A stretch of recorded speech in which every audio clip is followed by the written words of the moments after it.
Galera, nossa aula hoje será sobre introdução a cálculos químicos. E nós vamos começar pelo conceito mais básico de cálculos químicos, que é o conceito sobre massa atômica, beleza? E antes da gente começar, nós temos que definir o que é a unidade de massa atômica que a gente usa para calcular. Para isso, nós vamos pegar um exercício teórico, onde nós colocamos de um lado de uma balança um átomo de carbono 12 e do outro lado nós colocamos um peso equivalente para equilibrar. Nesse caso, nós vamos pegar e vamos deixar essa balança equilibrada. Vamos pegar essa massa que a gente usou, esse equipamento que a gente usou para medir, e vamos dividir em 12 partes. Dessas 12 partes que a gente dividiu, nós vamos pegar uma. Uma dessas partes nós vamos dizer que é uma unidade de massa atômica, ou 1/12 da massa do carbono 12. É uma parte de 12 da massa do carbono que a gente dividiu. Beleza? Por que a gente usou o carbono? Porque quis padronizar-se a partir do carbono. Podia ser qualquer outro elemento, mas usaram o carbono. E aí nós dizemos que nós temos uma unidade de massa atômica, um Ma, um Dalton, um Da ou um U. Isso vai ser a nossa unidade. A nossa unidade ela é uma unidade relativa. Sempre que perguntar, nós falamos que ela é relativa à massa do carbono 12, porque a gente usou o carbono 12 como referência. Por isso, nós vamos, muitas vezes, vamos encontrar também falando que é 1/12 carbono 12. Então, além dessas formas que estão descritas aí, pode aparecer 1/12 do carbono 12. E aí, se a gente quiser saber a massa de qualquer outra coisa, nós vamos fazer nesse experimento. Nós colocamos de um lado o elemento que a gente quer descobrir e do outro lado nós vamos colocando repetidas vezes até atingir o equilíbrio. Nesse caso, o flúor precisou de 19 peças para entrar em equilíbrio. Isso quer dizer que a massa do flúor é 19. Se desse outro valor, seria o valor que dado seria o valor da massa dessa coisa. E assim a gente utiliza para diversas coisas. A gente vai utilizar sempre esse esquema de balanças. A quantidade que a gente colocar de um lado que seja suficiente para equilibrar, vai ser a massa que a gente tem. Nós precisamos lembrar que a massa atômica ela é um valor dependente, né, da porcentagem que a gente tem dos números de massa. Se nós pegarmos, por exemplo, esse caso aqui, onde nós temos o cloro 35 e 37, e formos calcular a massa atômica, nós temos que fazer a média ponderada dele. Para a gente descobrir, então, nós temos que pegar lá.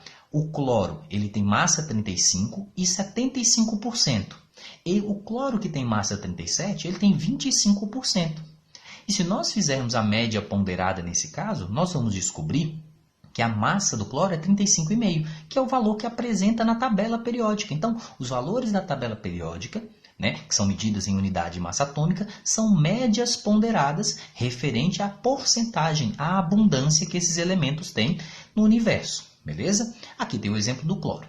No caso, se a gente quiser saber a massa, por exemplo, de uma substância, de uma molécula, como o caso da água, o que nós temos que fazer? Consultar a tabela periódica. No caso, o hidrogênio tem massa 1, como são 2 vezes 2, o oxigênio tem massa 16, multiplicando por 1, nós vamos achar que a água tem massa 18, ou 18U. Que lembrando, nós vamos usar em U. Se nós pegarmos um átomo de carbono que tem massa, vai ter 12U.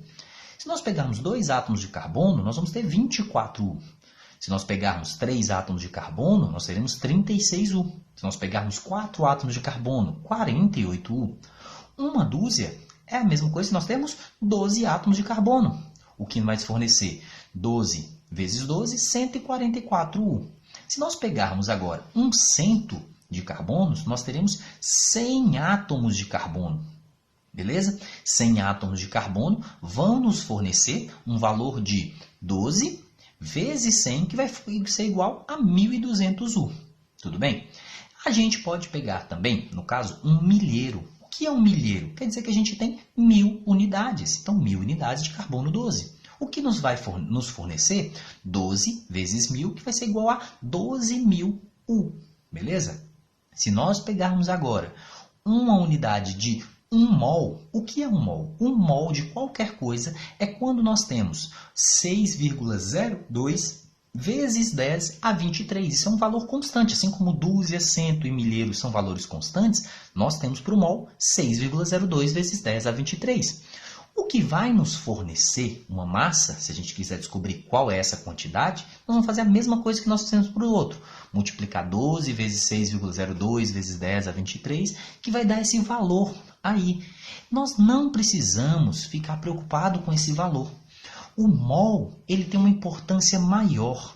Qual é a importância? Que o valor que a gente descobre em mol, que é 12 gramas, vai ser exatamente o valor da massa do carbono. O carbono era 12, por isso são 12 gramas. Essa é a importância do mol. Nós não precisamos ficar olhando, fazendo contas, não. O mol vai ser esse valor, essa quantidade que fornece sempre o mesmo valor em gramas. Se nós pegarmos esses exemplos que a gente tem aqui, por exemplo, nós vamos conferir que vai dar exatamente, carbono. Quando a gente tem 1 mol de carbono, nós temos 12 gramas, já que a massa dele é 12. Quando a gente tem 1 mol de flúor, 19, porque a massa dele é 19. Quando nós temos o sódio, nós vamos ter 23 gramas, porque a massa dele é 23. Quando nós temos chumbo, nós temos 206 gramas, porque a massa dele é 206. Quando nós temos 18 gramas de água, é porque a gente tem 1 mol, porque a massa da água é 18. Quando nós temos 1 mol de CO2, nós vamos ter 44 gramas, porque a massa do CO2 é 44. Como é que eu sei que a massa do CO2 é 44? A gente faz a conta igual a gente fez com a água. Carbono vai ser 12 vezes 1, oxigênio vai ser 16 vezes 2, somando vai dar 44. E esse valor, quando a gente tiver 1 mol, nós vamos chamar isso de 44 gramas. Essa é a importância do mol. Por isso que muitas vezes o mol vai ser chamado de um valor constante. Nós vamos chamar de número de Avogadro ou constante de Avogadro. Por quê? Porque o mol é o valor que você consegue converter o valor em unidades de massa atômica para grama. Por isso que muitas vezes mol é chamado de molécula-grama, que é o valor de moléculas que a gente precisa para ter a unidade em grama. Tudo bem? Ou átomo-grama, no caso dos átomos. Beleza? Então, o mol ele tem essa importância. É o valor que a gente utiliza para converter os números em mol, e números em unidade de massa atômica, em gramas. Isso vai ser o que nós vamos chamar de unidade de massa atômica convertida em gramas. É o que a gente chama de número ou constante de Avogadro. Ou, mais simples, o mol. Beleza? É isso que a gente tem aqui e é essa a importância que a gente vai ter. Nós vamos pegar alguns exercícios para a gente trabalhar esses conceitos que a gente viu agora. Beleza?